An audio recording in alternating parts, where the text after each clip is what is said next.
आशुतोष वर्मा जी, उत्तर प्रदेश बस छूती हुई ये यात्रा निकल जाएगी, तो कोई डील हुई है क्या? वहां पर भारत जुड़ा हुआ है?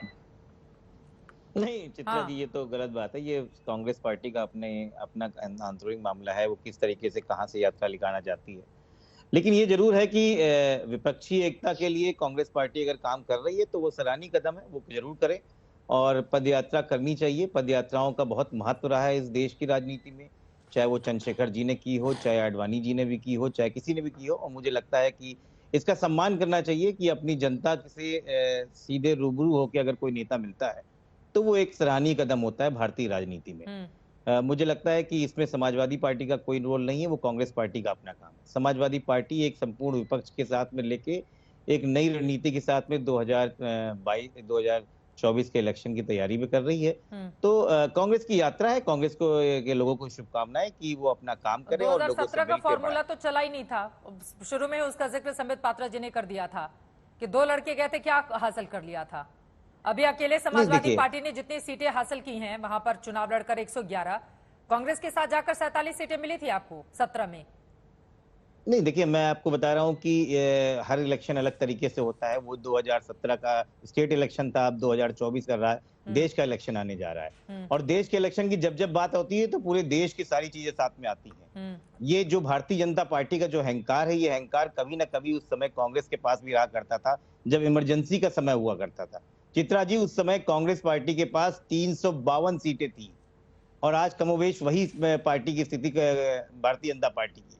और मात्र 2 महीने के बड़े आंदोलन पे जेपी, जिसका नाम लेते हैं हम लोग, लोक नायक जयप्रकाश के आंदोलन के बाद में जनता पार्टी की सरकार बनी थी। और हमको याद है कि 292 सीट के साथ में उत्तर प्रदेश में 85 की 85 सीटें जनता पार्टी को दी थी। ये कोई भूलना नहीं चाहिए। ये देश अपने इतिहास को हर बार ध्यान रखता है और वही कांग्रेस पार्टी जो है आज उसी दौर से गुजर रही है।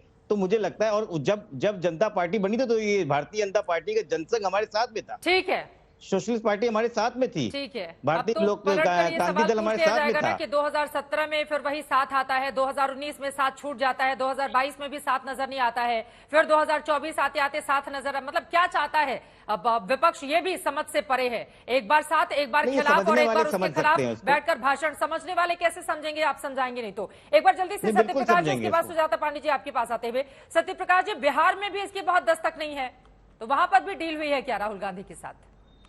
मतलब हिंदी बेल्ट के ज्यादातर हिस्सों में ऐसा लग रहा है कि बिल्कुल सीधे सीधे निकल जाएंगे राहुल गांधी। ये शब्द चित्रा त्रिपाठी जी, ये डील शब्द अपने आप में बहुत नकारात्मक है और राजनीति में इसका कोई स्थान नहीं है।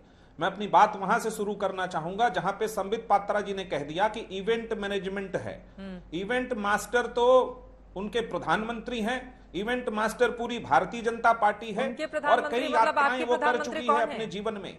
लोकतंत्र को छत विछत, आप यदि बोलेंगे, नहीं हमारे भी वही प्रधानमंत्री। हाँ, तो आप यदि बीच में बोलेंगे तो मैं अपनी बात चुप कर देता हूं। लोकतंत्र को छत विछत कर यदि कोई विपक्ष की पार्टियां, नहीं सबके प्रधानमंत्री हैं, सबके प्रधानमंत्री हैं। लोकतंत्र को छत विछत करने वाली पार्टियां के खिलाफ यदि कोई लोकतंत्र को जोड़ने और उसकी तुरपाई करने निकला है तो उसका स्वागत होना चाहिए।